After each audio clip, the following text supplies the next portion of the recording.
മഹാന്മാര് പഠിപ്പിക്കുകയാണ് സ്നേഹത്തിന്റെ അടയാളം കസറത്തു ശൗഖിലൈഹി. ഒരാളെ നമ്മള് വല്ലാതെ സ്നേഹിക്കുന്നുണ്ടെങ്കിൽ ആ ആളെ കാണാൻ വല്ലാതെ ആഗ്രഹിക്കുന്നതാണ്.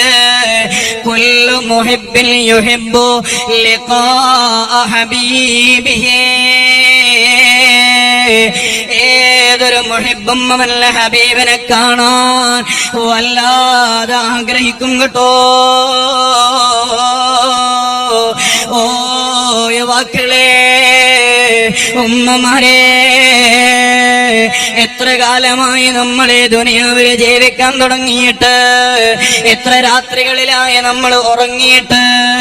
സുബ്ഹാനല്ലാഹ്, ഒരു രാത്രി പോലും റസൂലുള്ളാഹിനെ കിനാവിൽ കൊണ്ടുവരാൻ നമുക്ക് കഴിയുന്നില്ലെങ്കിൽ നമ്മൾ പിന്നെ എന്തിന് ജീവിക്കുന്നു? ചെറിയ മക്കള് വരെ റസൂലുള്ളാഹിനെ കണ്ടു എന്നിങ്ങനെ പറയുമ്പോ പ്രായമായ നമ്മളൊന്ന് ഹൃദയത്തിൽ ഉറപ്പിച്ചൊന്ന് ആലോചിച്ചു നോക്കണ്ടേ?